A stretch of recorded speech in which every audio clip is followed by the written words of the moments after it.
Hello and welcome to another episode of Film Seizure. My name is Chuck Moore, and with me, as always, are Jeff Arbuckle and Jason Oliver. Say, go fuck yourselves, gentlemen. Go fuck yourselves, gentlemen. Gentlemen. Go fuck yourself, Jason. Hey, guys. How's it going? Hi. Good.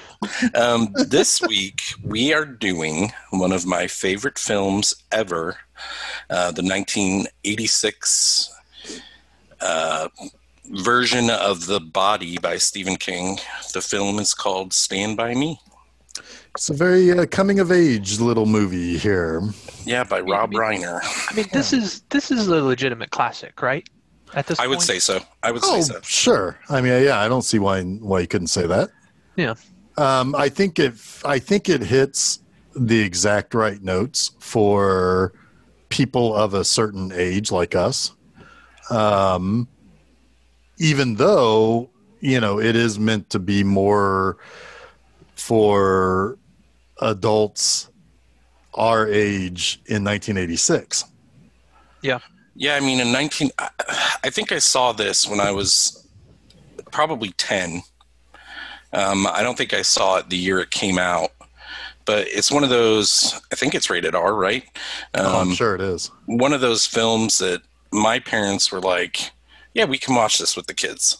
And they were, I don't want to say they were super strict about movies, but they wouldn't want me watching an R-rated film when I was 10, but this film, I guess, checked the boxes for them. So how is this movie rated R? It doesn't feel like it should be rated R. Well, the language, I would say, probably language, a dead body. I don't know. I really don't know. I'd have to check to make sure it's rated R, but it's definitely it's an R. It's R. I can see it. Yeah, I mean, it's also one that I played for my kids when they were. I think Brindley was around 10 and Braden was 12. She watched it with me again for this episode.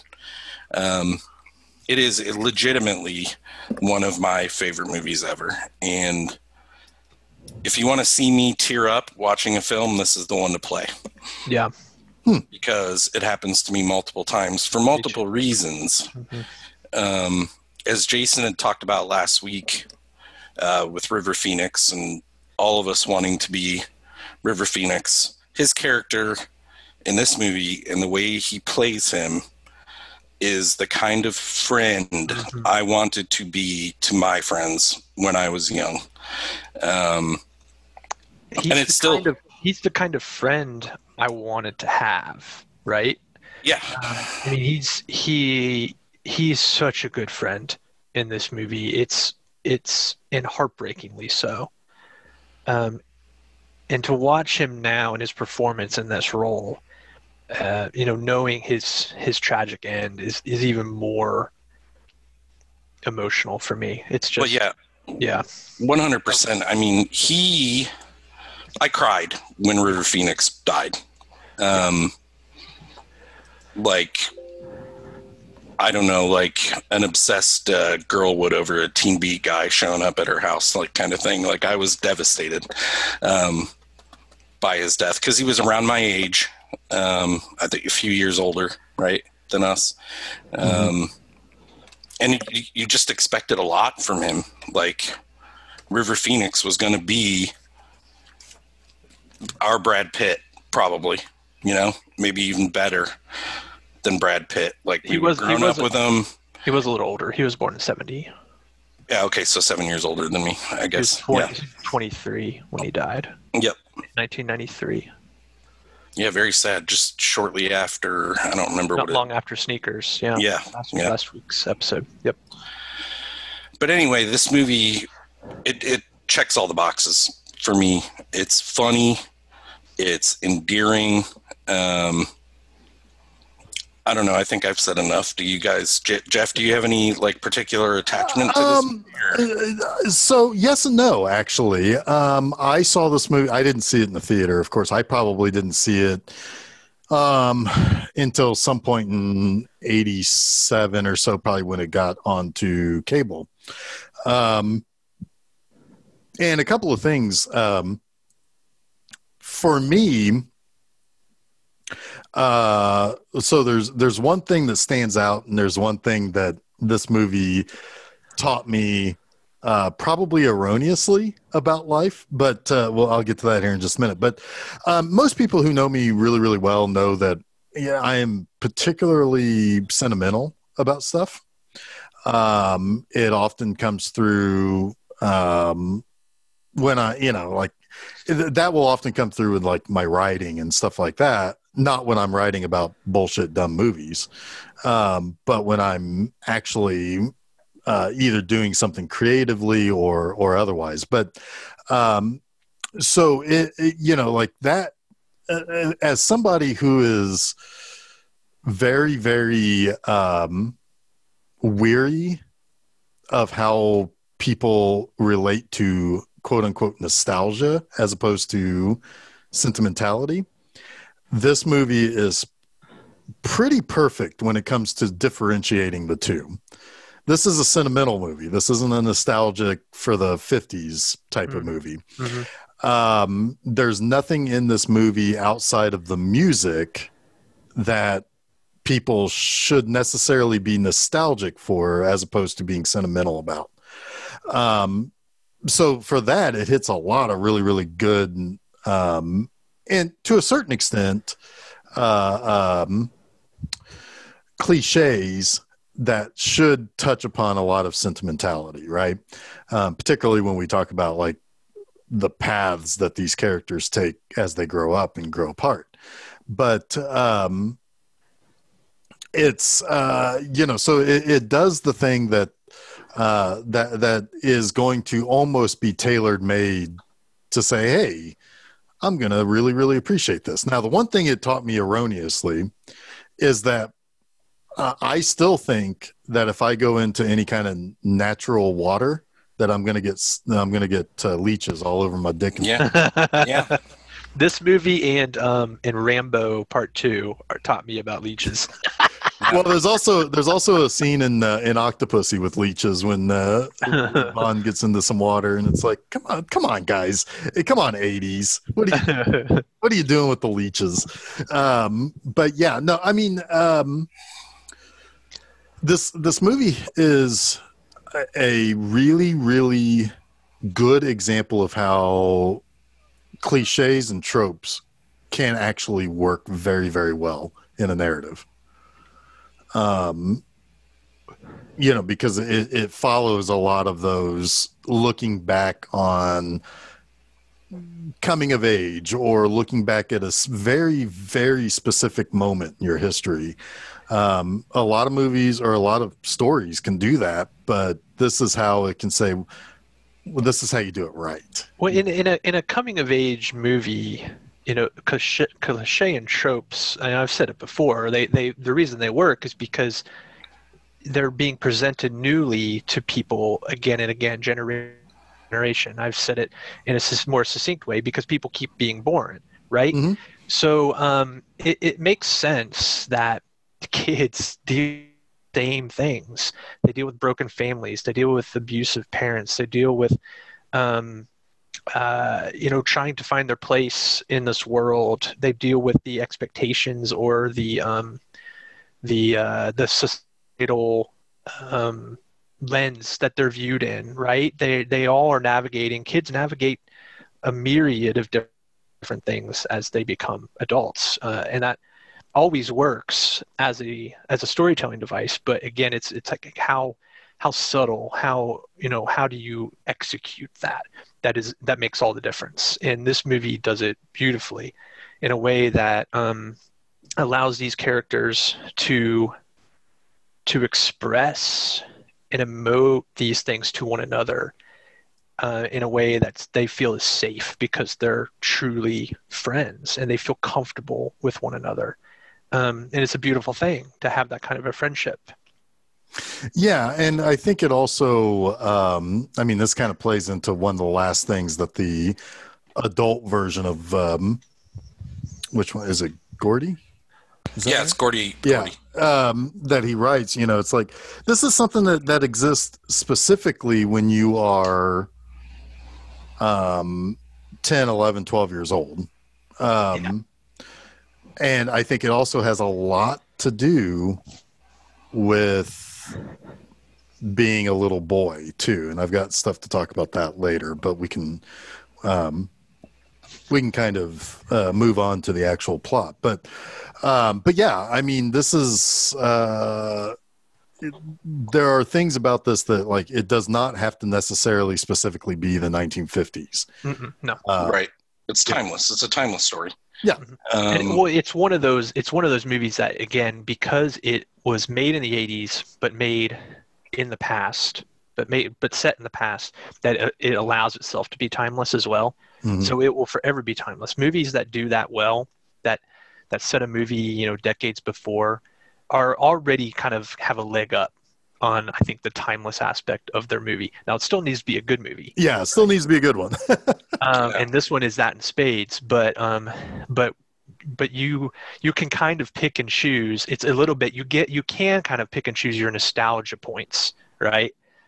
Yeah. That makes it so that it always feels like the 50s or always feels like the 60s. Mm-hmm. Yeah, so this movie starts, and this is interesting to me, because as I got older and paid more attention to what was on the screen that wasn't being active. Like, when I was a kid, I don't think I noticed in the newspaper that Chris Chambers had died. That's like the first thing you see in this movie, is that Chris Chambers had died, and older Gordy LaChance starts to think about his past, right? Right. As much of it as it's a movie about sentimentality, it's a movie about reminiscence. Right. And so Chris Chambers, Gordy LaChance, what are their other names? Teddy Duchamp and Vern Tessio. They're a group of 11, 12-year-olds, I think maybe 12 years old. Yeah. Who, like, they're like a treehouse gang, right, in the summer. So it's the weekend before school. Yeah, the weekend. I didn't know this. I didn't realize that until Labor Day weekend. Yeah, Labor Day weekend before school, and they're going into junior high, so it's a transitional period for them as well. And that's a not a great time for a lot of people. It was not a great time for me. I hated middle school. I missed fifth grade. But then I settled in at high school. And yeah, I mean, it's an age when you're 12, you start to think about stuff bigger than yourself. I'm sure kids do confusing. It at a younger age, but it's a very confusing time. Yeah, and this movie is so great. It kind of starts like Goonies in a way. It's very Goonies-like. Does anything happen before they're in the treehouse? I'm having a memory lapse here. The first scene you see is... I think, yeah. So the first scene's in the present. Then then Richard Dreyfuss, who plays the adult Gordy. He is looking back, and I think he is headed towards the treehouse already. I think he's either on his bike or something, but he's on his way to the treehouse. Yeah, and you have Chris Chambers and Gordy. Or Teddy Duchamp playing Knock Rummy, which is a game, like, I can't even tell you how many things from this movie I've repeated for the rest of my life, or played. Like, we played Knock Rummy. I learned to play Knock Rummy because of this movie. I still call people crazier than a shithouse rat. Yeah. Like everything in this movie resonates with me when I watch it. It's funny. But you have them playing games, and Chris Chambers has the cigarettes, the 50s cigarettes rolled up in his T-shirt. So you immediately get an idea of who this kid is viewed as, at least. He's a bad kid. He smokes cigarettes. He doesn't even bother hiding them. He's kind of playing up to people's expectations too. Yes. Yeah. Well, you find that out later. He's 100%. He's 100% doing that. He's like, if people are going to view me this way, I might as well be this way. Yeah. Because it doesn't matter otherwise. But then you have, like, which is really Goonies about it, is when Vern shows up and he has to do the secret knock to get in. It's almost like the truffle shuffle moment. It's kind of funny because these movies came like a year apart, right? Right. It was like 85 and 86.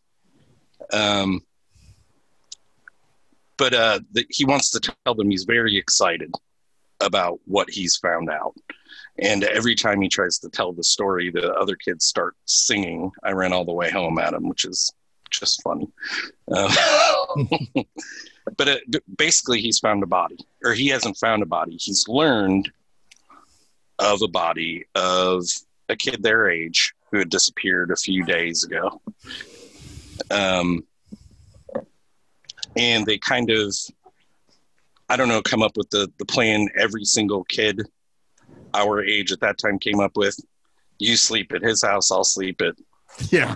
I'll sleep. You tell your mom I'm sleeping at your house, and I'll tell my mom I'm sleeping at his house, and whatever. And what am I trying to say? They learn of the dead body from Vern's older brother, who... Go ahead, Jeff. So Vern, so a little bit of backstory about why Vern is where he's at. So Vern overhears his brother talking to one of his friends about supposedly knowing where this body is, because Vern is under the front porch digging for jar of pennies. The jar of pennies that he buried at the start of the school year, the year before. And he had drawn a treasure map that the last time his mom went into his room to clean his room up because he wouldn't, she threw away the treasure map. So he has spent he has spent multiple days every day since trying to find the pennies, and it's been like 9 months or something like that. So he's 9 months. Yeah, so he's under there like furiously digging holes under the in the crawl space trying to find his jar of pennies. So that's when he hears his brother talking to one of the other gang members of the gang that his brother's in, about where the body is. So he immediately runs straight to the treehouse to tell his buddy so that they can go and find the body and become world famous. Yeah, they're gonna give us a medal. Yeah.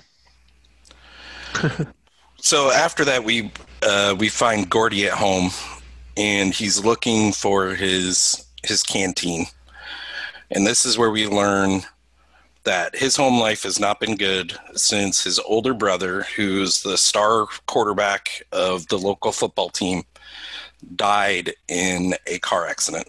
Mm-hmm. And his parents are pretty much despondent. He's like, "Where's my canteen?" Nobody's answering him. And finally his dad's like, "It's in Denny's room." Denny's his brother who has passed. And he goes in there and he finds the canteen, and then he has a memory of John Cusack as Denny, the older brother, who gives him his Yankee hat, which I wonder, I kind of want to read the body to see if Stephen King actually used the Yankees here. There's a lot of weird geography in this because, for one thing, it takes place in Castle Rock, but not Castle Rock, Maine. Castle Rock, Oregon. Right. Bizarre. Well, there's two Portlands and there's two Castle Rocks. Yeah, I guess. There you go. That's funny. What's his name? Denny also has a Michigan State pennant in his room, which is like, why are you what? Michigan State? That's weird. Maybe his dad's a transplant or his mom's a transplant. And then he gives him a Yankee hat. His little brother Yankee hat, so he's a Yankee fan. But everyone was a Yankee fan in the 60s, so that makes sense to me, honestly. Yeah, but King isn't. I'm just wondering if it was a Red Sox hat in the story, or if it was... It's probably a Rob Reiner thing. It's probably a Rob Reiner thing. Yeah, I was going to say Rob Reiner is, I think, a Yankees guy. So then that's when, like the dad's like, "Oh, you found it." And he's like, "Yeah." And he's like, "Oh, you're going to go hang out with that Chambers kid? He's a punk. He's, Why don't you have more friends like Denny? Yeah. Like, why didn't you have more friends like Denny had? Which, the way he says it is it cuts. Yeah, it does. Well, it's a shitty thing. It feels mean spirited when he says it too. Like it's not just your friends; it's that you're just not Denny.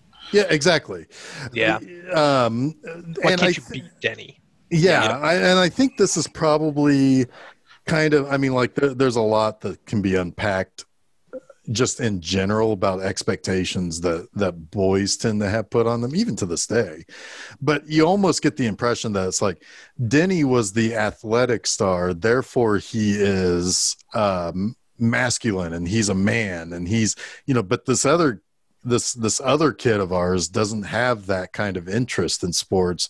He wants to be A writer. He wants to be a writer, and he's also very smart, and therefore he's not very athletic. He doesn't give a shit about athletics, and it's just kind of like well, what are you, some sort of girly pansy Nancy boy, and that plays out in a flashback scene as well with the family. Yeah, when Denny's a little later.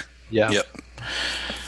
Yeah, it's one of those things, like at the time when I was a kid, like growing up, because I'd watch this movie all the time. Like I had friends that I wasn't supposed to hang out with, and they are people who I consider really good people, but my parents probably saw them as the Chris Chambers type. But now as an adult, when I watch it, I view it as having kids that are this age, basically, and it makes me, I don't want to say regret, but it makes me want to be a better parent. Seeing what these kids are going through, like, affects me as an adult, because a lot of the times when you grow up and you have kids, you forget what it was like to be this age. And this is a perfect, like, movie to bring those feelings back. That you lost. I think a lot of the times, when people get older, they look back on the things that they did, and and time, of course, times change and everything like that. But like, I think about like the times I would like, all right, it's 11 a.m. and I'm going to go see a movie, like 4 miles away at noon. I got to start walking now to get there on time. And I walked and I would cross I would cross US 31 on foot as like a 13, 14-year-old kid. I don't think that's a particularly good idea, although I also have to remember that I trusted myself, that I wasn't just going to run out in the traffic. But at the same time, therein lies the problem, right? You trust yourself more than you trust other people, and you don't want to just assume that something about your adult brain will not allow you to assume that any kid the same age as you were doing the things that you did will have the same any kind of maturity. Have whatsoever. The same maturity as that you do. When you don't really, when you realize they probably do, but you're just being a parent now, Yeah. And this theme has come up a lot, I think, with us in talking about certain films, is that times are different. When we were kids, when I was a kid, you just had to be home by dinner. I don't know how many times I've said this while we've been recording something, but that's what their life was like. Back then. I guess that probably changed in the late 90s, early 2000s, where kids just aren't allowed to go do those things anymore. I think there's a lot of societal changes that happened. You would have, to a certain extent, you could say probably like a nanny state kind of came in, and a much more... a much closer look at what is perceived as abuse, versus what is freedom for a kid or whatever. Some of it is as it became a little bit more popular, quote unquote. And this is it's kind of difficult to try to explain this way, but the best way I can say is, suddenly people were talking about things that they wouldn't have talked about before. Like the news would talk about a kid's body being found, and Not only that, and providing detail. Not only that, though, but you'd hear about all of those instances now. Yeah, exactly. Whereas in the 80s, you would hear about the local one if it happened. You wouldn't hear about hundreds of these things happening. We wouldn't know the Amber Alert from Kansas. Right. Right. I think a lot of it started with the Satanic Panic of the 80s. I think that started to infect parents with a lot of fear, a lot of irrational fear. That's because, I think what began with you can't watch horror movies by the 90s turned into we just can't let you out of our sight. Right. Which, on the other hand, all that Satanic Panic stuff created some bitchin' urban legends around my neighborhood. It was fucking awesome that I participated. We had one of the devil worshippers up in the woods above the golf course. Yep. So everything was always in the woods, right? Like that's always in the woods. That's where the porn was too. The porn was in the woods. Everything was in the like all the hey, I found a bottle of liquor in the woods. Of course you found it in the woods. Where else is it going to be? And I didn't live near woods, but we had like patches of trees, and it's like that's where all that shit is. It's like we had woods. Like a patch of trees that's not even as big as my fucking living room. It's like that's where all the shit is. We had a lot of woods in our area, and that's where we'd go to hide, to smoke a cigarette when we weren't supposed to. Like all the things we weren't supposed to do, you go into the woods. Yep. So what many adults probably thought were other adults being nefarious is really just kids hiding the shit that they shouldn't have. Yeah. And leaving bottles and stuff that, Yep. The condoms we filled with water and didn't really use. You know what I mean? Like that stuff they'd find in the woods and be like, oh, there was some shitty people out here. No, it was just your 13-year-old. Yeah, it was just your shitty kids. So next in the movie, we have Gordy walking down the street, and Chris Chambers shows up with his bedroll. And I'm not exactly sure. I guess they're just going to meet the other kids, but Chris Chambers takes Gordy behind a building and shows him his gun. Yeah, I swiped this from my dad's closet or something. Yeah, and do you have any shells? Well, he's like, do you have any shells? He's like, yeah, my dad will think he shot him off all drunk. Yeah. One night. But another line that I said for a long time was walking, talking Jesus, because that's what Gordy says when he sees the gun. Yeah. But so he's like, is it loaded? We have another is it loaded line, like 2 movies in a row now. Yep.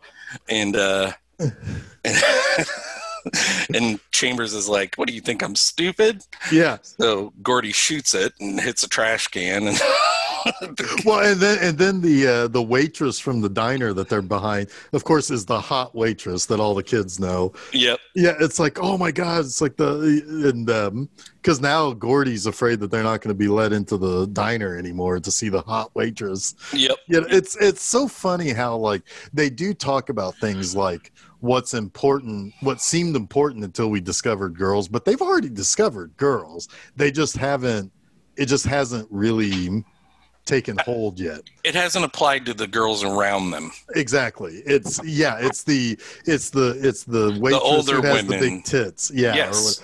And that Funicello's big tits, or whatever. Yeah. The A and the E have started to get further apart. Yep. Sincerely. Oh my God. My daughter Brinley was like, why does he keep saying that? And I'm like, it's just part of the way he talks, I guess. Yeah. But so yeah, all the boys meet up, and they start walking the train track. And now every time I watch this movie, I'm gonna think of Boys in the Hood, because the whole premise of this movie is you want to go see a dead body, right? Yeah. And it's the whole film, almost like the end of Innocence for them is the end of the film, right? This is the end of Innocence, right? Well, they discover, in the Boys in the Hood, it's like, well, these kids are already not innocent. It's just an interesting, like, is dichotomy the right word there? Yeah, Boys in the Hood, I think we talked about the fact that it's just an everyday way of life. Yeah. I mean, they have been stripped away of any innocence since they were far before like 5, 4, whatever. Exactly. Yeah. Well, the idea that because ultimately what ends up happening in this movie is that the while the journey is essentially the end of their innocence, what the seeing a dead kid their age makes them realize that there's more to life than what they're dealing with at the moment. Right. It's the end of innocence and the beginning of growth. Yep. Like true human growth. And a recognition of their own mortality. Yeah. Right. Right. I think that they get that lesson a few times on this journey.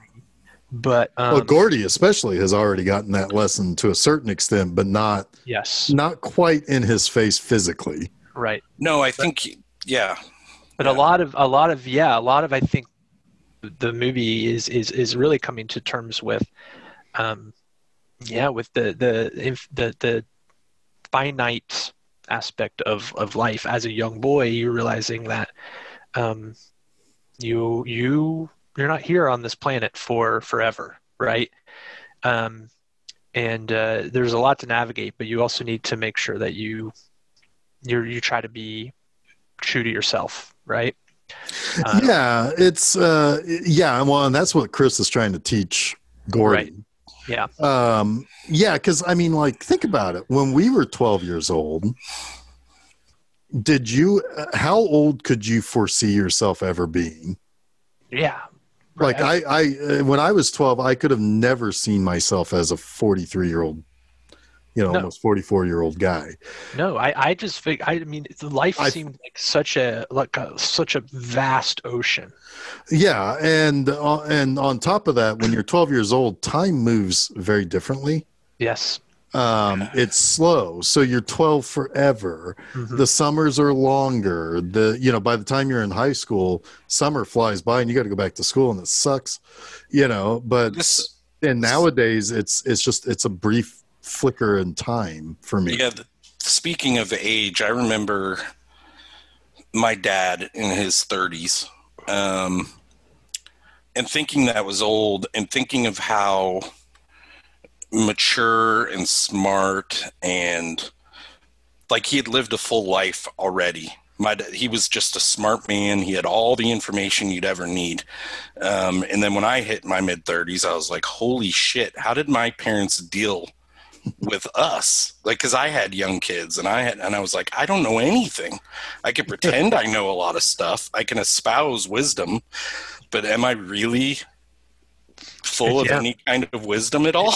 It's just a totally different perspective. Your view of your father, he projected that because he was so much more aged and learned than you at your age, right? It's all perspective. Yeah. So the boys are going down the train track now.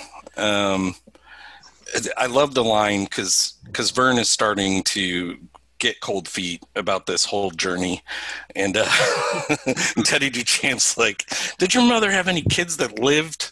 There's another thing we would say to each other as young kids whenever somebody didn't want to do something because they were going to get in trouble, right? Right. So it's just great. And then we get our first real Chris Chambers scene where Duchamp is on the train track and he's going to dodge it, right?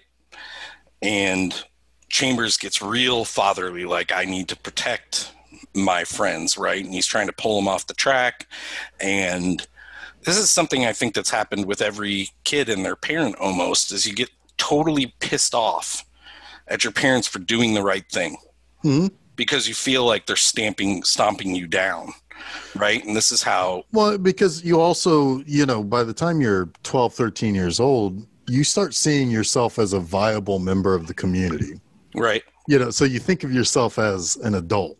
Hey, I know stuff. I know what's out in the woods, right, or whatever. But you're still a kid. And this is time knowledge is dangerous. Sorry. Right. Good. Yeah, I mean, it takes, you have to be twice that age to really be an adult at that point.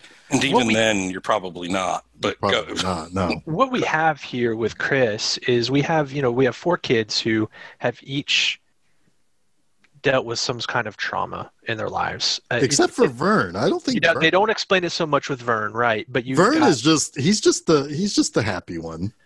He's also kind of let's just say it, he's kind of the dumb one, right? He's also the sheltered one. He's the one of them that's been very sheltered. Right. He's a bit naive. Right, and he's ignorant. He's blissfully ignorant. But I think what you have is kind of like these different phases of childhood, of growing up. You've got Vern, who's still very blissfully unaware of how the world is, right? But he's also fearful of things, like a child would be. Then you've got Corey Feldman, Teddy, who he has been abused. He's not fully come to terms with just really, his father, who he worships but also fears and is also ashamed of, but also defends, right? He's in this sort of stasis of really kind of an incomplete sort of maturity, right? He's probably suffered the most. Then you have Will Wheaton as Gordy, who is experiencing profound loss in his brother. He's lost the only person, his only family member who he felt loves him. And he's going through grief, right? And coming to terms with that and what that means for him and how he's going to move forward. And then I think the only one you have who has really truly kind of transitioned into adulthood is Chris, who has a lot of wisdom, who understands how the world works, who understands he's become cynical to the ways of the world, and he needs to grow too to become a better person, and Gordy helps him through that, but he's the one who through the lens of wisdom truly is trying to help the others. Yep, the only person he's very cynical about is himself, right? Correct. He's self-defeating. Yes. Well, and some of that comes from the story. So the whole reason why nobody in town likes Chris is that supposedly he stole money from the church. Lunch money from the school, I think. The school milk money. Okay, okay.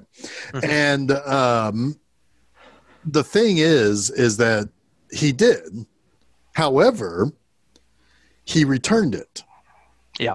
However, the money went missing again because an adult fucked him over. Yep. Yeah, because the Chambers family at all levels it's a familial disdain by the town.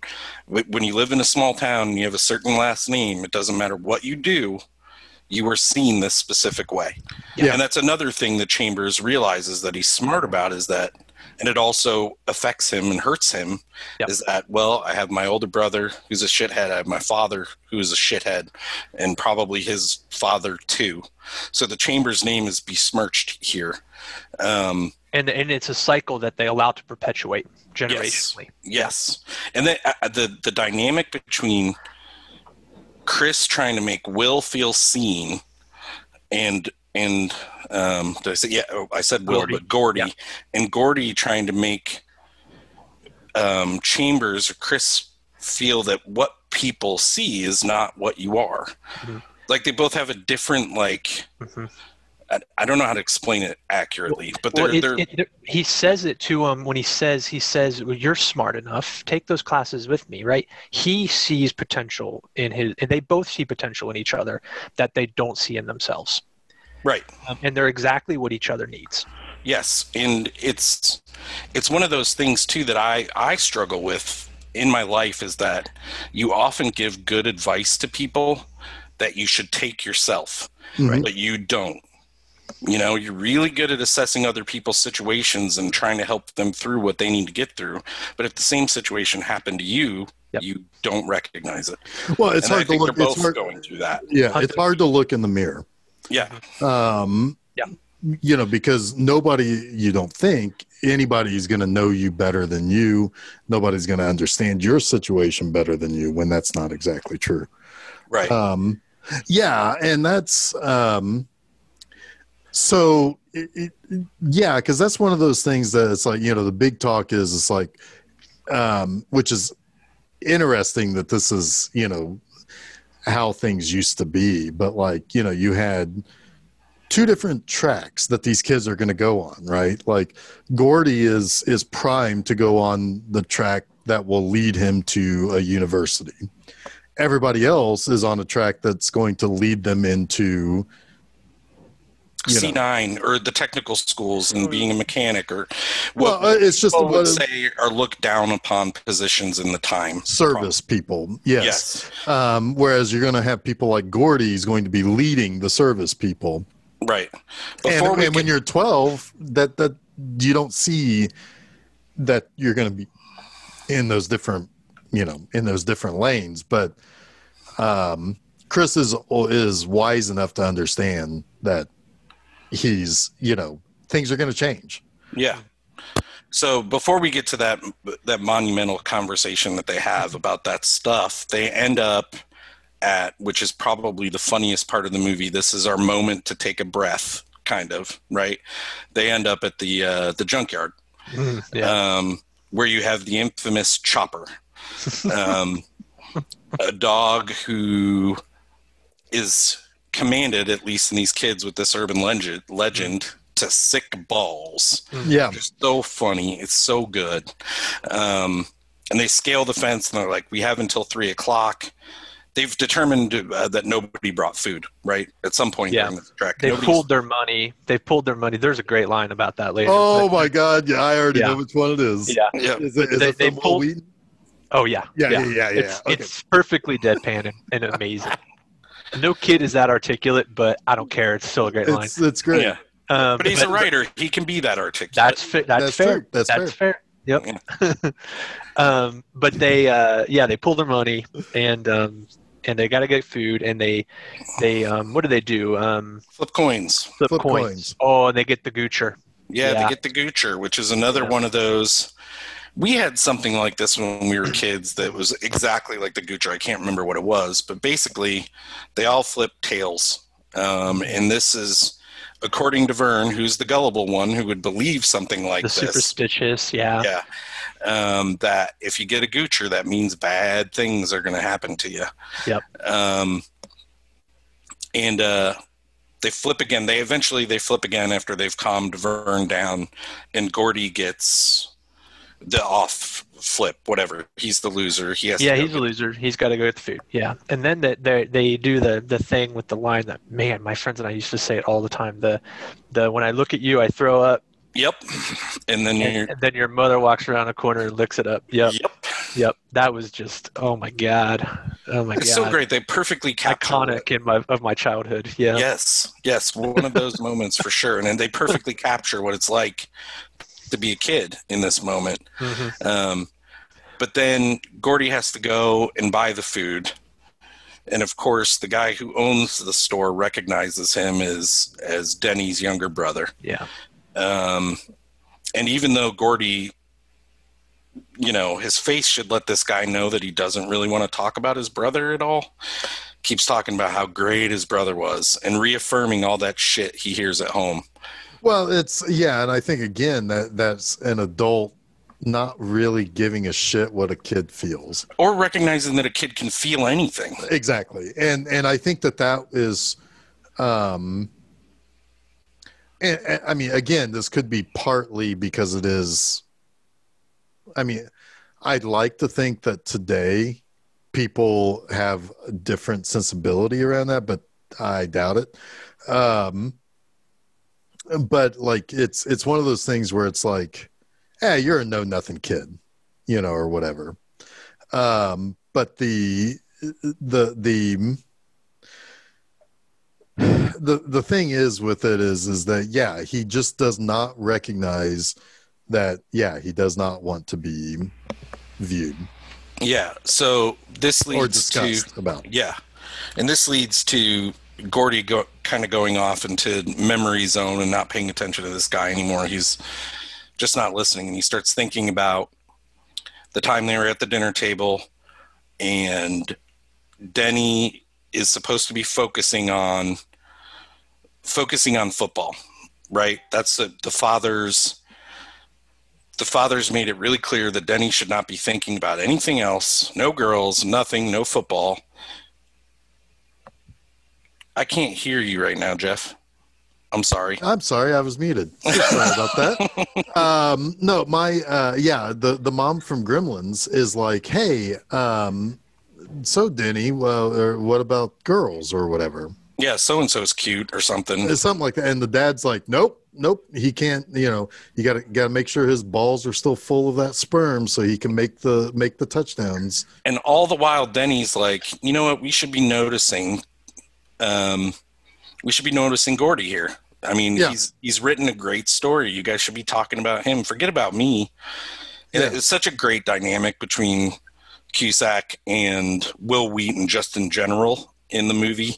Like, whenever they're on screen together, it's a totally believable brother-sibling where the older brother actually cares about their younger sibling.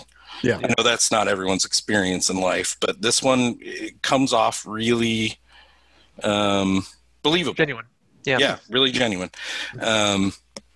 He's like, I love your stories, all that stuff. It really was a great story. Yeah. And you believe it when he says it. He's not being he's not placating or well, and he's doing it while the parents are talking about what is right or wrong for Denny. Right, he's trying to deflect the attention. Well, no, but like he's like the parents keep talking about whatever is going on with Denny, but then he leans over to Gordy and it's like, no, it really was a great story. Yeah.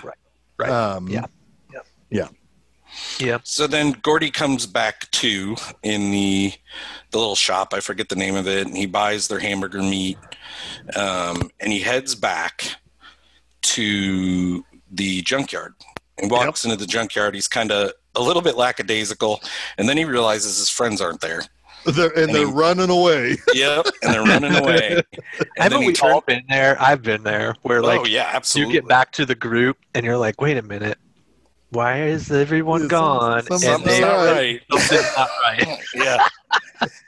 And it's so great because you don't see the dog, but you see the junkyard master, or whatever you call the owner of the junkyard. Yep. I'll just call him the junkyard master. He's like, hey, you get over here. You kids get over here. You're not supposed to be here. Whatever. And then the way that Dreyfuss delivers this line. It's so great. Can anyone remember it verbatim? Like I know he says. So the junkyard master. That is forever their title. We should get cards made up as junkyard master. So he says, "Chopper, sick 'em," and then Richard Dreyfuss says, essentially, now he said, "Chopper, sick 'em." But in my 12-year-old brain, what I heard was Chopper sick balls. Oh my god, it's so fucking good. And then the dog chases him, right? I think he might be a golden retriever or something like that. So not the menacing dog you were expecting in the first place, like the Sandlot dog. But yeah, the Sandlot dog. I was going to say is that this scene is so iconic that they built it into another 1950s or 60s coming of age movie, for kids in The Sandlot. Yeah, great movie, The Sandlot. Another very quotable movie too. Yes. And so he jumps over the fence. I remember seeing this as a kid. I'm like, he's going to get bit. His pants are going to get bit. He's going to get pulled back over, and he escapes. And then you find that Chopper is just a lovable. He's rolling around by the fence, and they all start laughing at Gordon's so great. He's laughing, and then of course Duchamp starts making fun of the dog, which sets off the junkyard master, who stop teasing my dog. Yeah, he says, "I know you. You're Teddy the Champ. You're Teddy the Champ. Your father's crazier than a shithouse rat."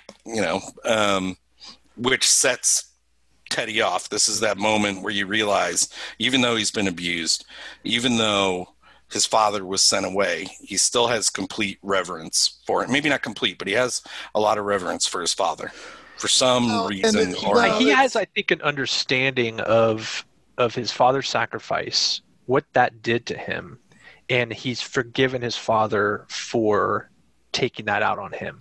Like he in a lot of ways has come to terms with his relationship with his father for what it is, but it's emotionally stunted him. Yeah, he's it's like he knows that, because the big thing is his dad went to Stormed the beaches of Normandy. Mm-hmm. So he understands that his father didn't come back from that. Right. Now, what he doesn't understand is the actual what happened. Like he doesn't have the vocabulary or the understanding of the shell shock or the PTSD or whatever, but he is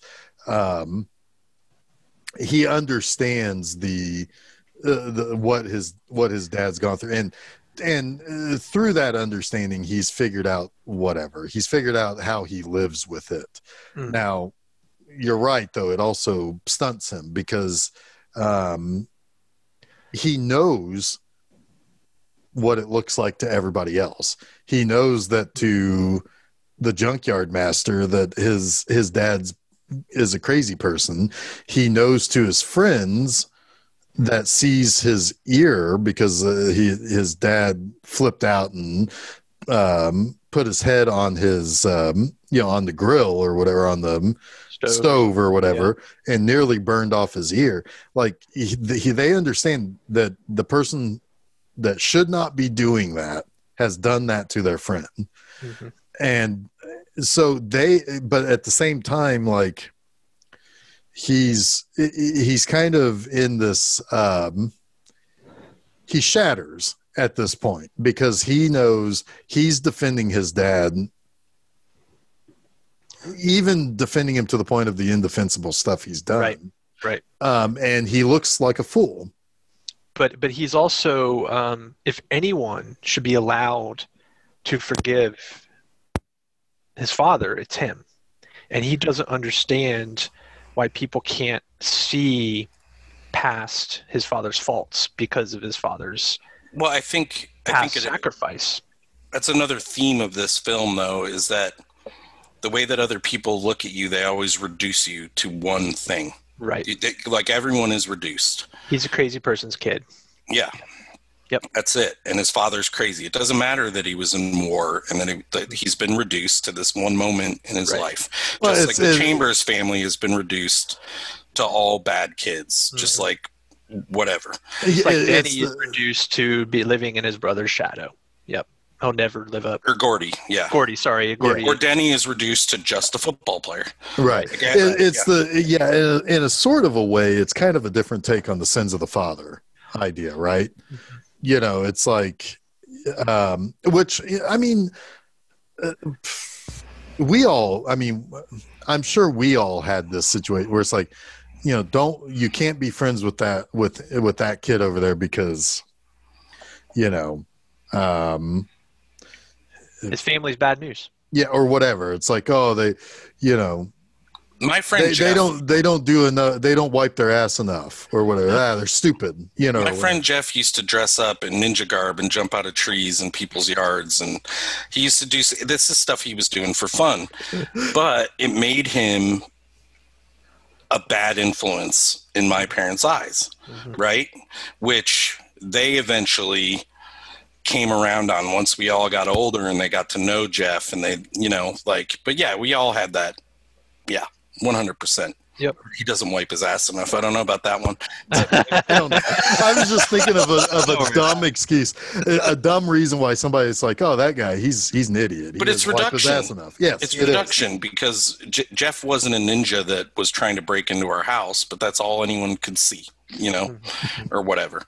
But that's when I wish I had done. I'm going to start doing that now. I'll just start dressing up as a ninja, and now I wouldn't jump out of trees. I'd fall out of them, but it would still be fun. You're in danger of being shot for doing that now, though. True. But this is when we have.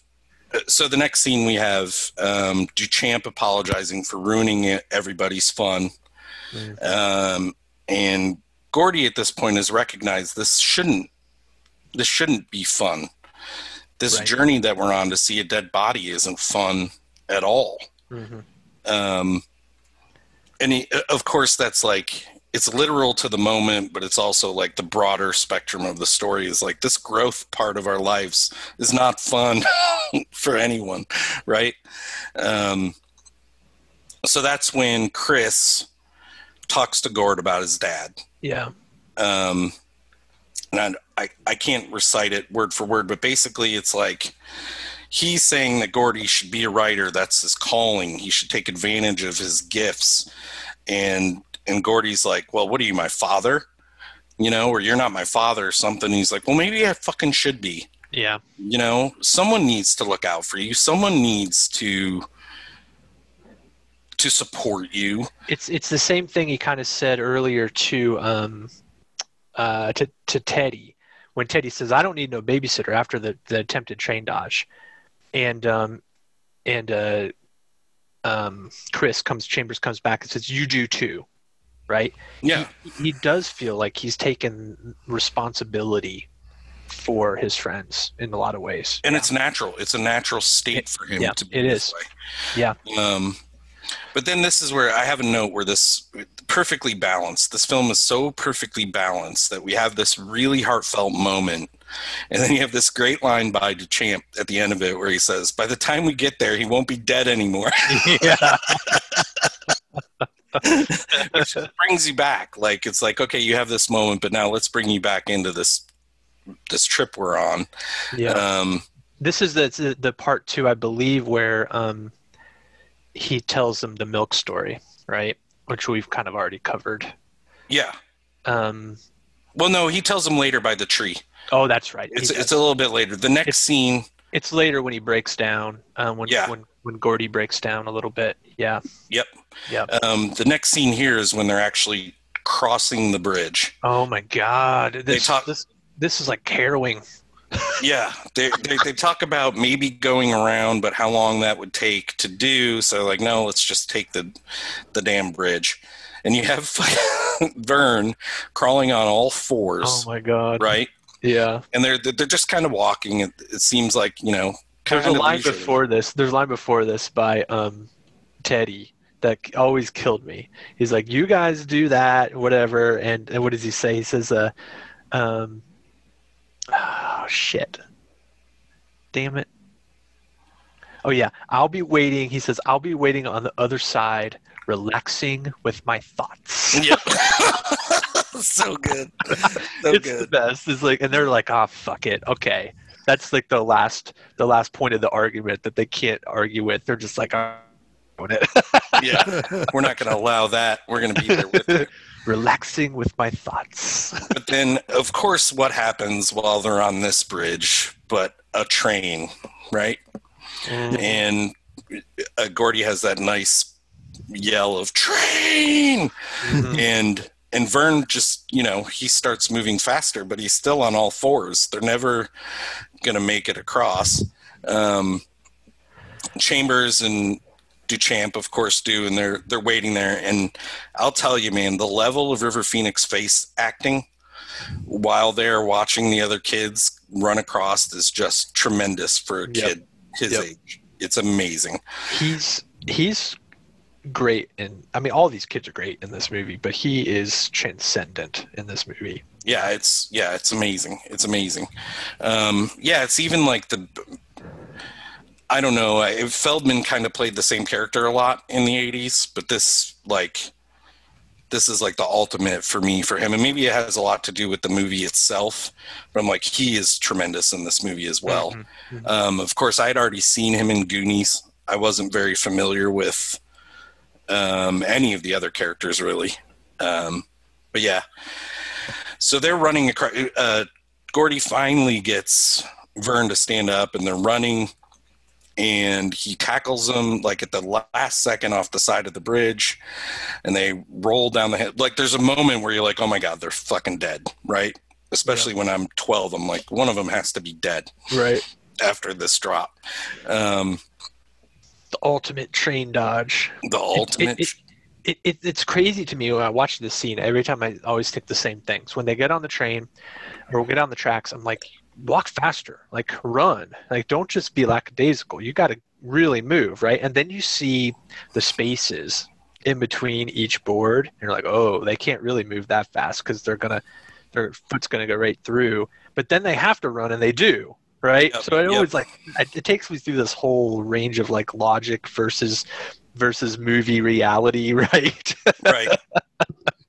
Yeah, it's funny. And then when Vern drops the comb, I don't know what that represents exactly, but it's kind of funny. The comb, yeah. Yeah. Well, that was his moment of loss. Yeah, I guess. Yeah. That's fair, actually. Yeah, because It was his contribution, because the only other contribution he had was 7 cents. Yep. 7 cents, Vern. Well, I haven't found my pennies yet.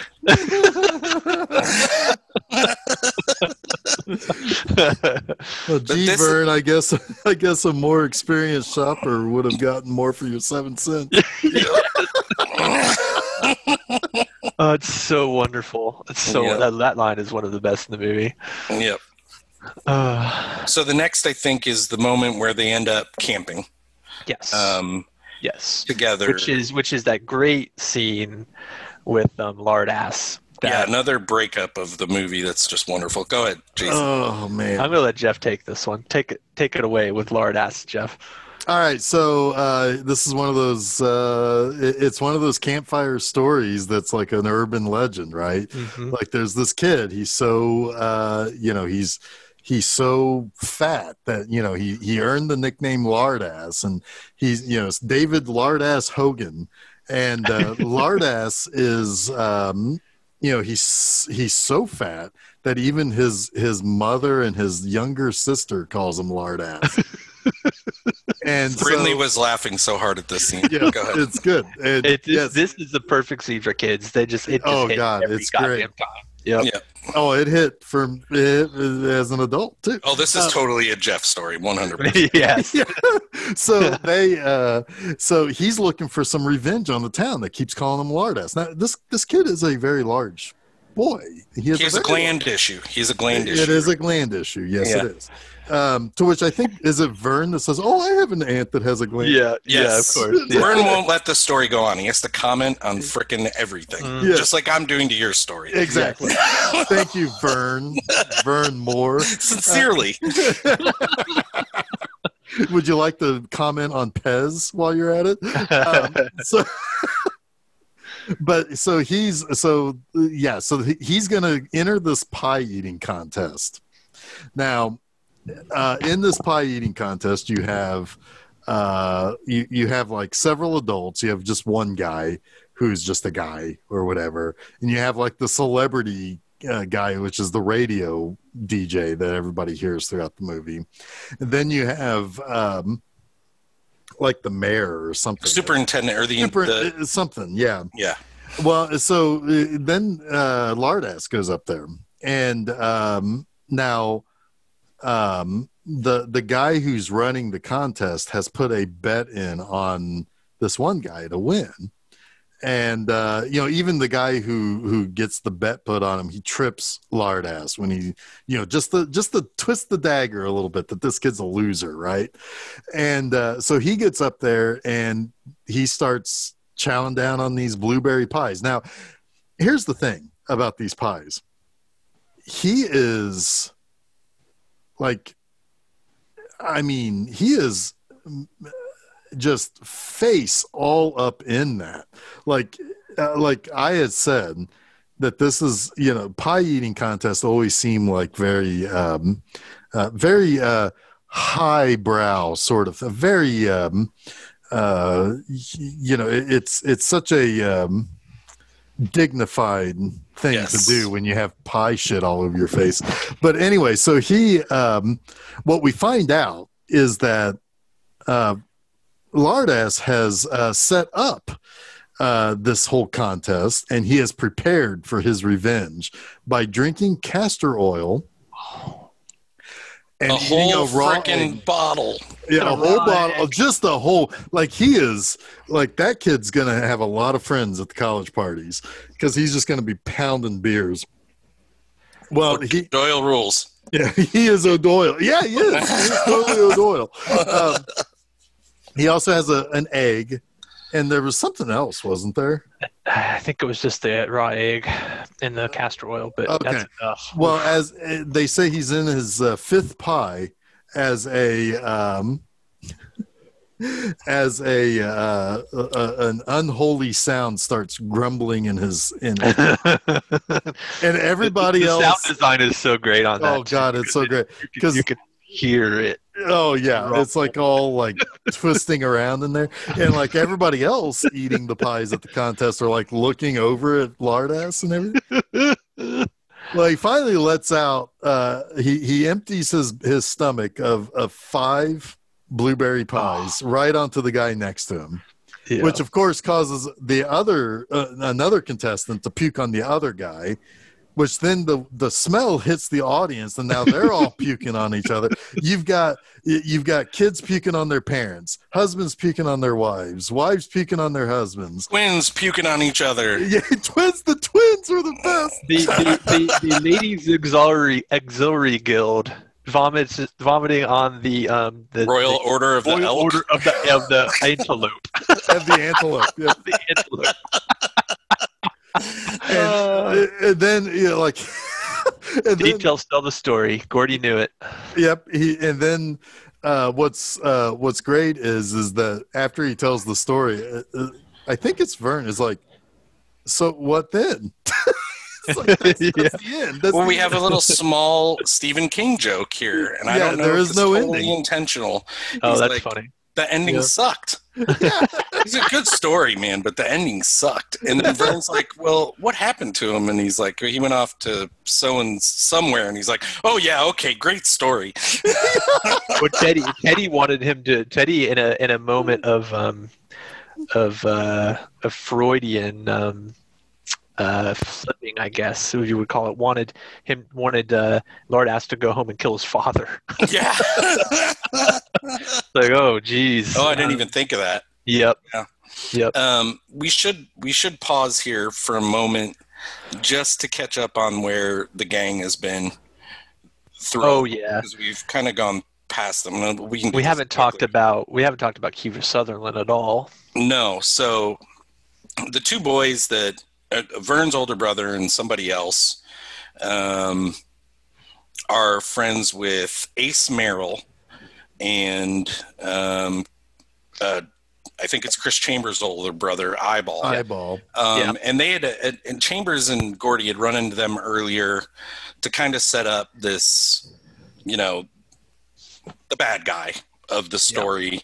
He puts Chambers on the ground and puts a cigarette up to his face, basically, and he's like, take back what you said about me or I'm going to burn you. And he takes it back, and Eyeball steals the hat that Denny gave Gordy. So we see them a few other times where the story kind of unfolds that Vern's brother and his friend know where the body is, and then they decide that they are going to go get the body to get that same glory. Yeah. And to do it, they're going to bring fishing rods with them. So they were, if anyone asks them what they're doing out there, they're like, oh, we're going to go catch the big one or whatever. Mm-hmm. So that's pretty much it up to this point.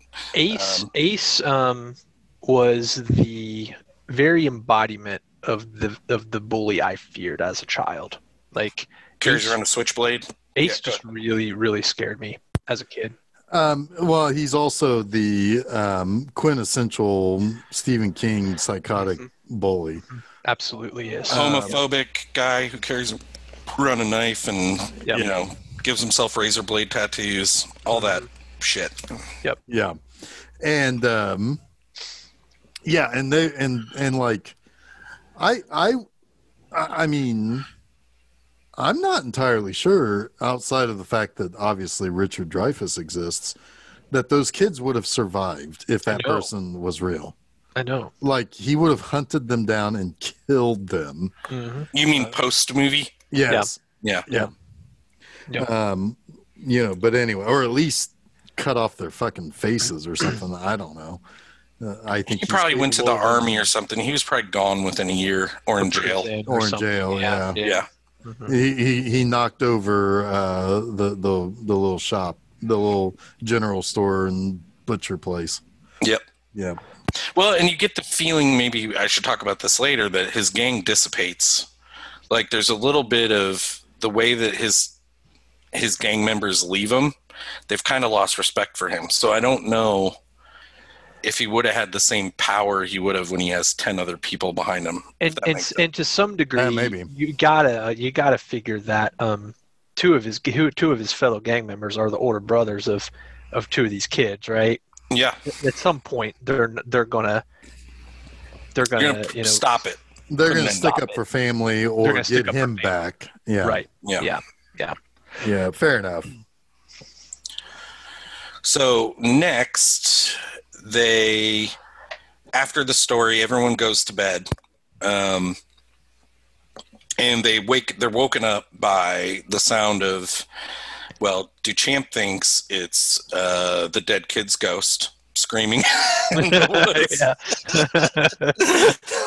But everyone else kind of realizes they're probably coyotes.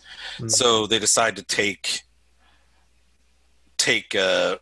guard, and it's such a great scene because it perfectly captures each of them as they are. Mm-hmm. Duchamp at first is like acting like he's on post. He's talking about Teddy Duchamp stands at the and plays the horn, and everyone's like, "Shut up, Teddy." And then you have Vern, who is pointing the gun at every freaking sound he hears. Oh, you do not give the gun to Vern. No, you don't. No, That's you don't. That's a bad decision. And it's hilarious when he goes behind the tree and you hear a noise, and then you see the gun like fly out from under. It's just such good storytelling. It still to me is amazing that that's Jerry O'Connell. Can I just? I know. It does. All three of the other kids track perfectly, but Jerry O'Connell, there's still this like disconnect between him now and Vern that I think is wonderful. I love that there's that disconnect, but I don't know. It flabbergasts me every time I watch that movie. I always think of him as the football player. Yeah, he can't hardly wait. Yeah, coming back to the high school party. Yeah, exactly. Yeah, he's showing what's his face, Peter Facinelli, his future. Yeah. And Peter Facinelli's still ignoring it. Yep. I can't hardly wait to talk about that movie. Love it. So then we have the scene that Jason, you were alluding to earlier, where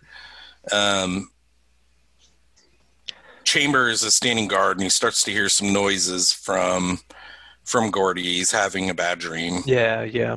And they show the dream is about them lowering his brother into the grave and all that. And Chambers wakes him up, and they go sit by the tree together and have the talk,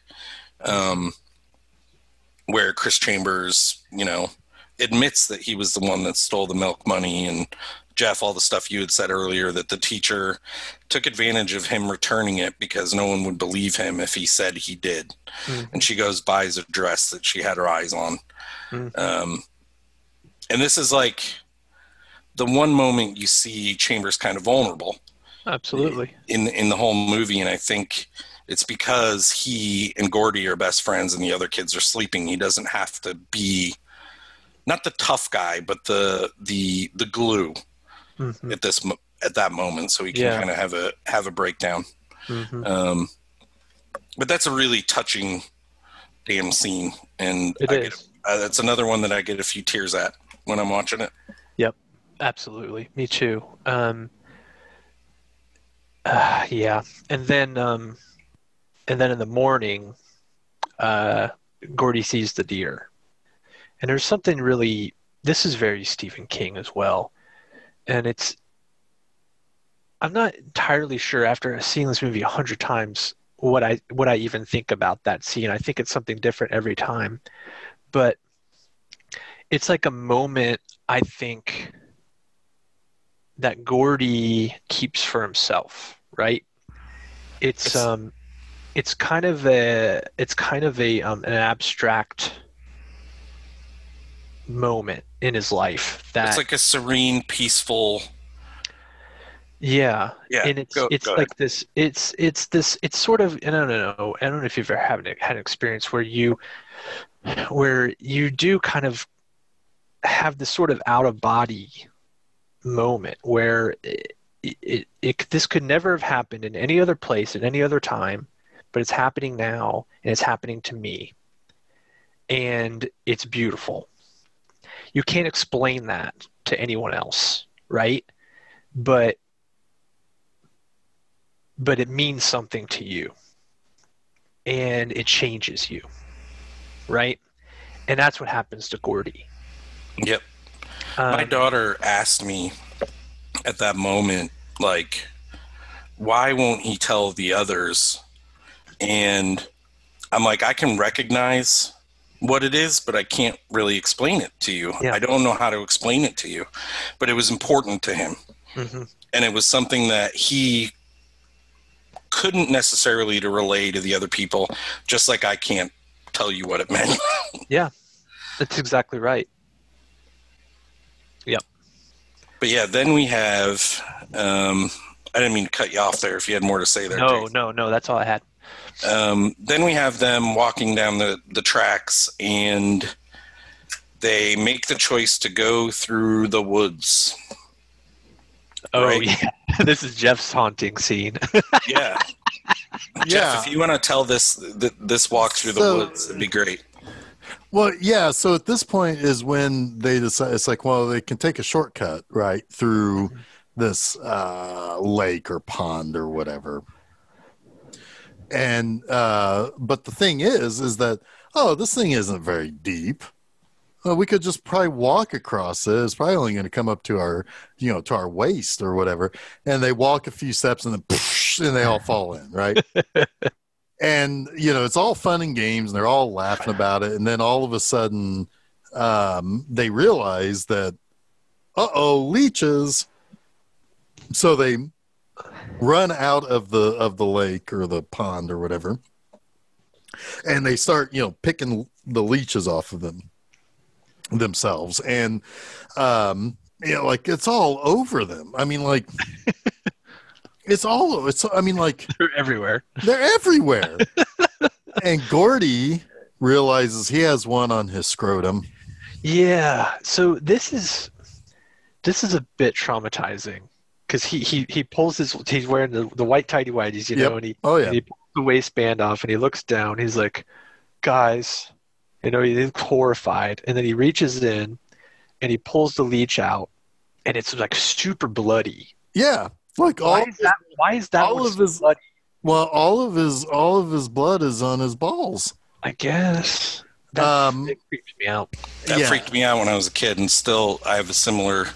Yeah, that's how I learned about leeches, and that's why I don't go in pond water. I mean, obviously, it's always true, right? Like that pond is there's not even water in that pond. It's just all leeches. Anyway, so they, that causes Gordy to faint a little bit. Yeah. And who is it? Is it again? I think he's dead. Vern thinks he's dead, I think. Well, somebody says, I've never actually seen a real person faint before. Yeah, that's Vern. Okay. Yeah, that's Vern. Yeah. He's not dead, he's breathing. Yeah. I could see him breathing. Yeah, so this basically, at that point, they... Somebody suggests they bring Gordy back. Like, we should go home. Right, but then that's why, that's when he decides, no, we're going to carry on. That's when Gordy kind of has his breakdown with Chris, and Chris is just like, no, your father just doesn't know you that well, or whatever.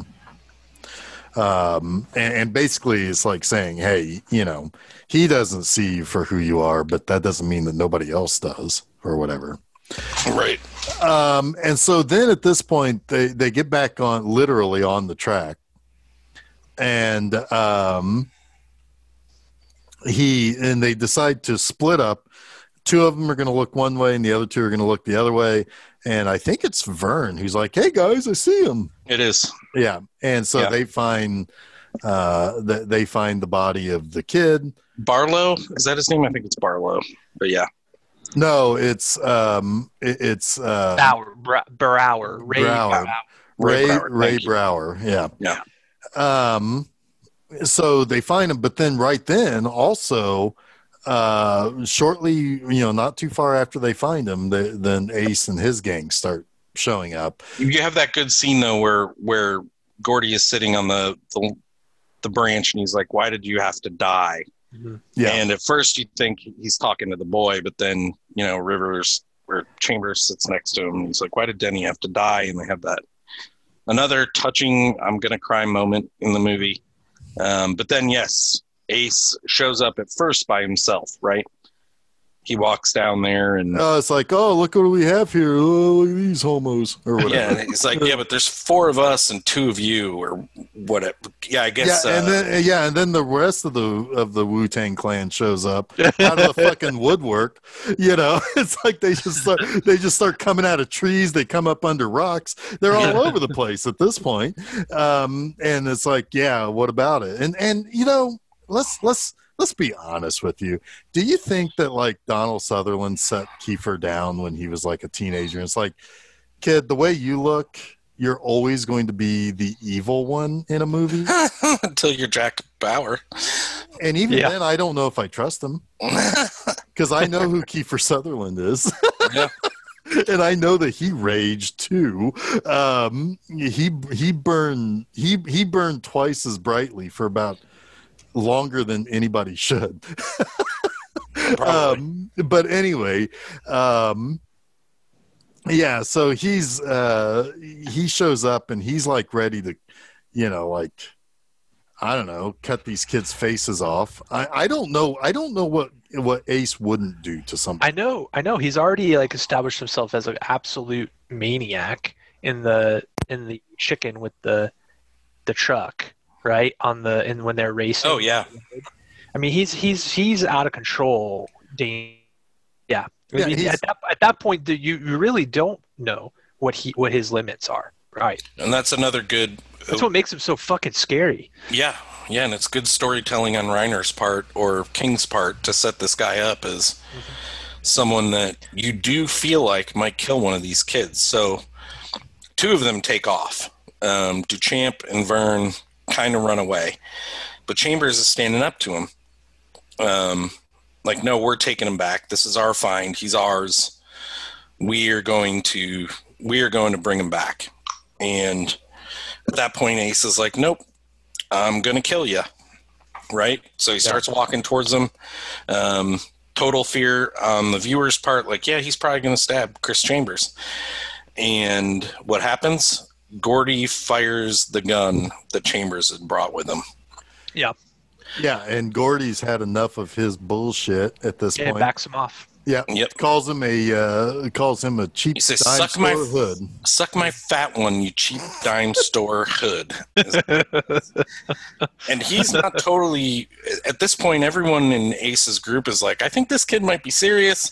And Ace is like, "No, he's not serious." But then he points the gun at home and cocks it. Yeah, and then he's like, "Give me the gun." By the way, do not ever give Ace a gun. No, he's going to kill all of you. You're going to make it easier on him. Yeah. How does Ace not have a gun? That's what I want to know. Well, that's true. Yeah, which is, yeah, exactly. But eventually he backs down and says, "Well, you're all, I'm not going to forget this." Yeah, when you guys get back to town, you're dead. You're dead. Yeah. And I believe that. I believe that too. I would be like, I wonder where this ocean takes me. Yeah. That we're next to or whatever. It's like let's go away forever. Yeah. Let's disappear. But then Chambers is like, "Whoever told you had a fat one?" So yeah. But they decide not to take the body back. They call in an anonymous tip. Yep. And then they end up back in town. Vern goes home first. And you have Dreyfus doing the over talk about where, what happens with them in the future, and where Duchamp goes, where Vern goes, and then Gordy and Chambers have a small talk looking over the town, basically. Yeah. Gordy and Chris do end up in the college classes together. Yeah. And while it was tough for Chris, he was able to get himself into college, where he becomes a lawyer and basically leaves the town.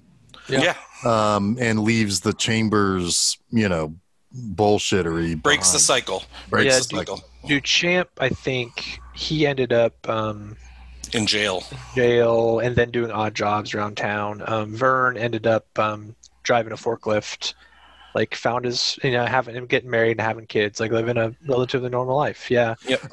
Now in the short story, all of the other 3 kids are dead.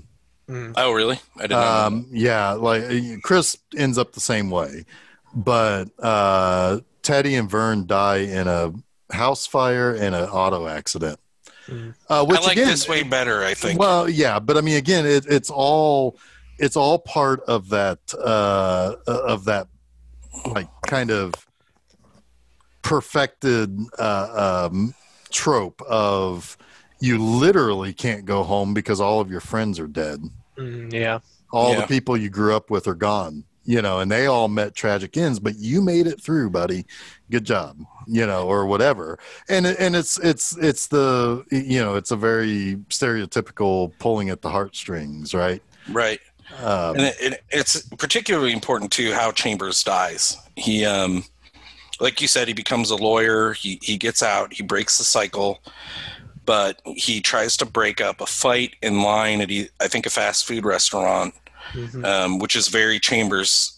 This is what he's just a good kid. He grew up to be a good man.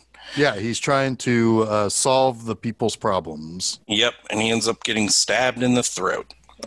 Dying instantly. Yeah, the only thing I don't like about the end of this movie is the way they make him disappear instead of walk away.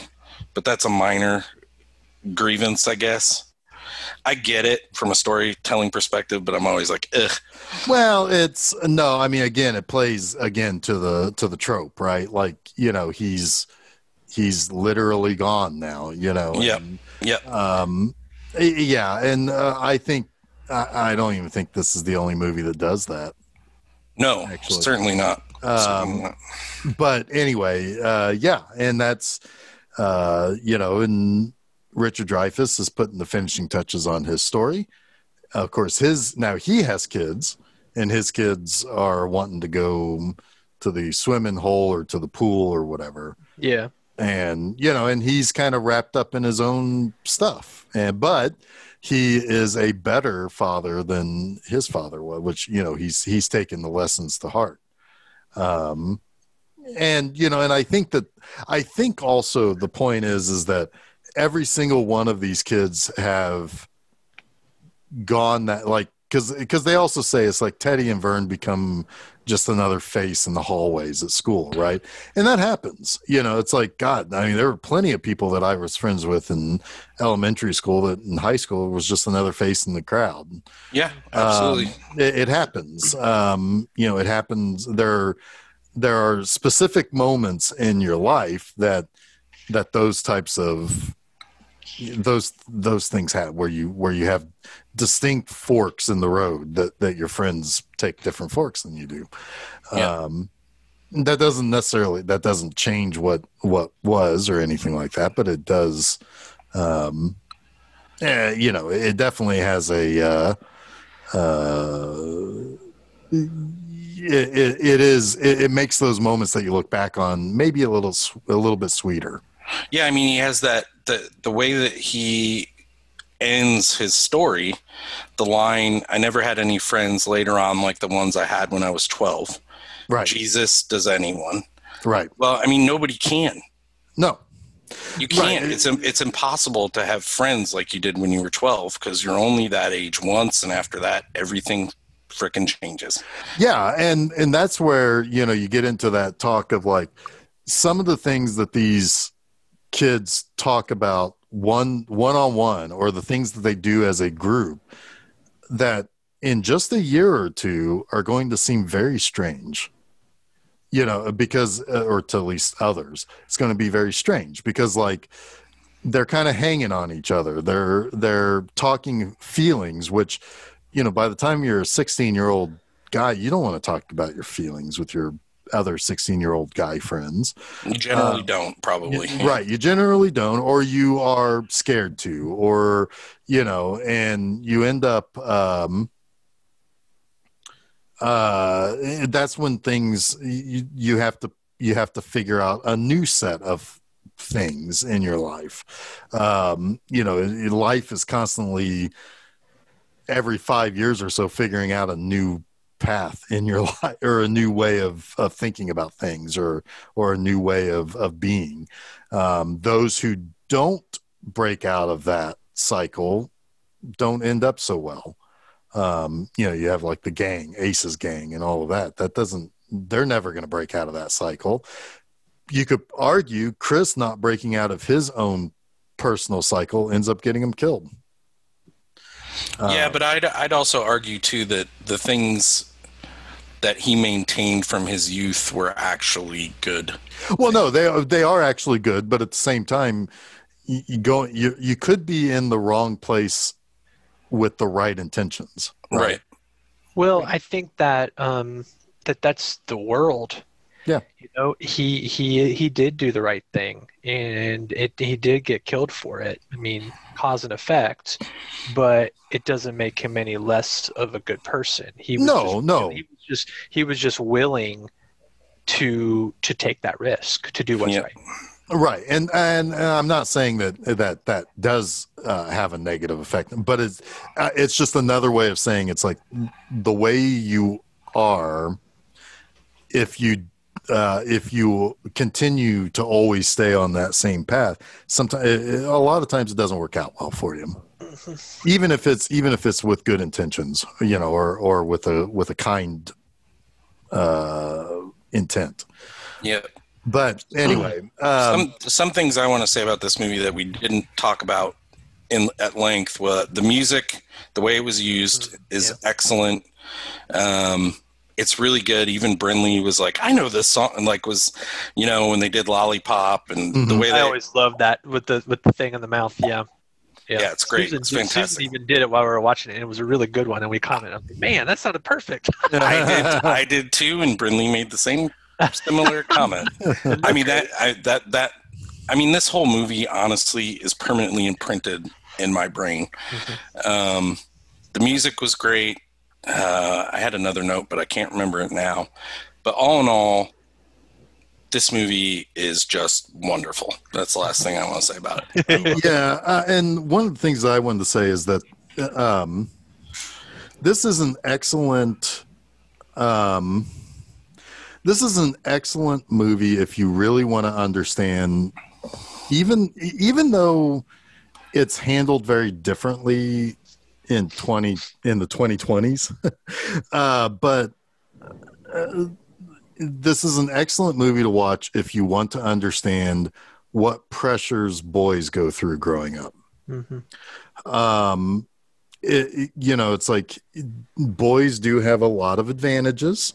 They do have a lot of things that when they reach a certain age that they get, that while it is something that is changing in society, each one of us growing up, in the 80s and into the 90s, and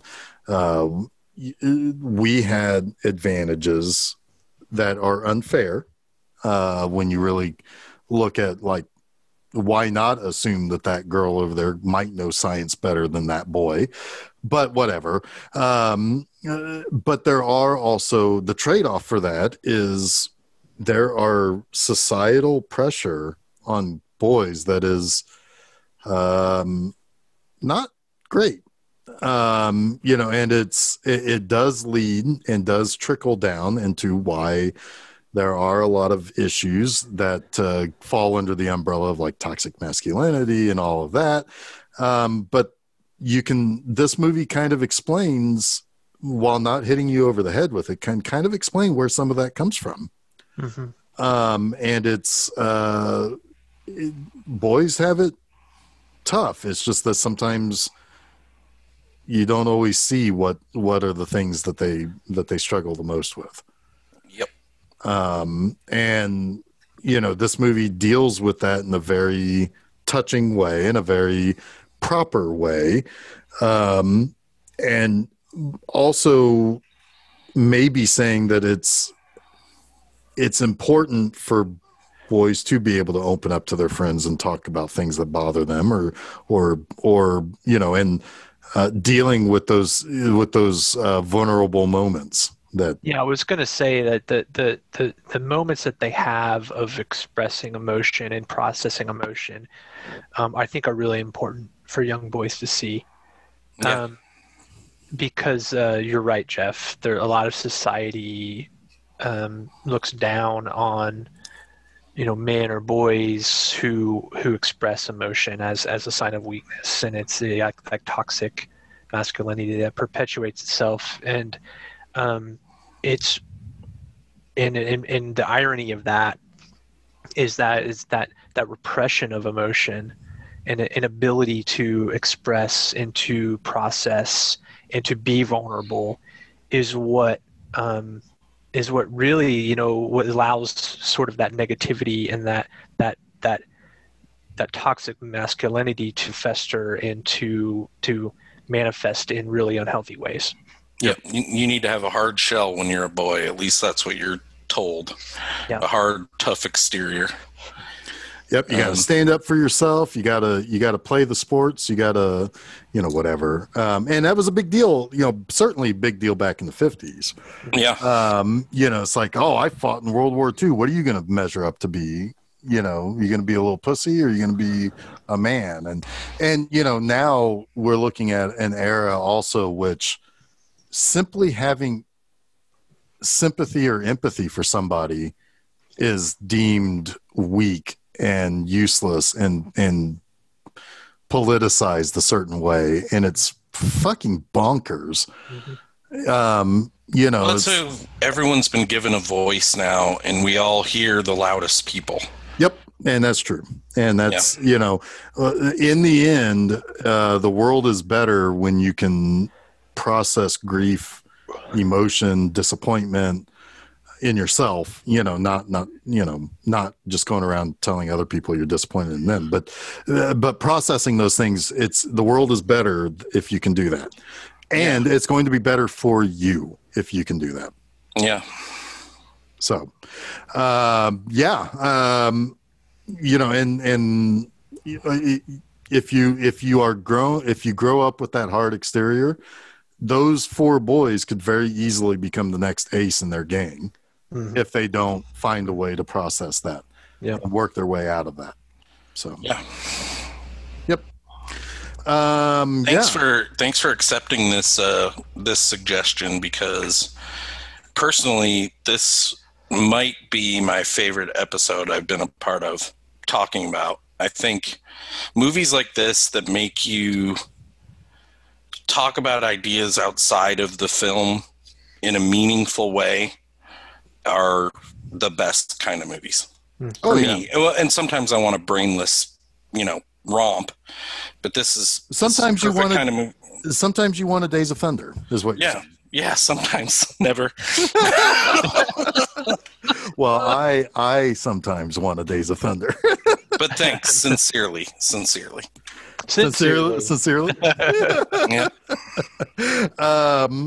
Yeah. So I don't know what's coming next week yet, but I can tell you what next week starts. What does it start, Jeff? Force February Part 2. The two-inning. So yeah, Force February is back. Is it fortuitous? It's fortuitous. Fortuitous. Anyway, it is back. I can tell you a couple of movies that we're covering, but none of them are next week. So we will figure out what next week's movie is. Soon. Sure. So we'll know that. We'll know that by the time this episode comes out, but we don't know that right now while we're recording this episode. It's not on me because I've already picked my movie. I've already technically picked two. All right, let's not play the blame game here. You haven't picked two. We took a suggestion, but I was like, I'm slotting it in and making the promo for it. So fuck you guys, we're doing it. It's great. We're doing it. We're doing it because I think you guys are going to like that. Well, I know Jason. Oh, I know I like it. Chuck, I think you will like this movie quite a bit. Anyway, so that starts next week. You know where our stuff is. FilmSeizure.com. Check it. Live it. Bookmark it. Talk to us. Talk to us on the interwebs. Talk to us. Do stuff. You can email us at filmseizure@gmail.com. I really wish that I had gotten Gmail at filmseizure.com. At filmseizure.com. That would have been great. But anyway, I did not. That's a fail on my part. And I accept that. I will discuss my feelings with you guys now about how disappointed I am in myself. Well, that's an early cut right there. But yeah, so Monster Mondays happens on Mondays. Film Seizures on Wednesday. Upcoming for Monster Monday next week is The Giant Behemoth. I like that movie. That's a bit redundant, isn't it? Well, it kind of is. Yeah. It kind of is. But it's a British giant monster movie. So sometimes those are good. Sometimes those are goofy. I like Giant Behemoth. It's a Willis O'Brien, too. So that's... he's the godfather of giant monsters. Then go over to bmovieanima.com. This Friday, I am wrapping up Full Moon Fever 2, The Full Mooner. No, I don't. You're really good at naming sequels, aren't you? I am not. I'm going to start calling you the sequelizer.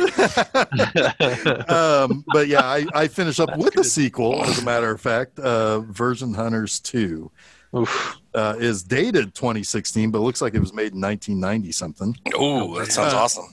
Well, it isn't. And then this Saturday night on the YouTubes, look for B Movie Enema, the series, Satan in High Heels. It's one of the better movies that I covered in this first season.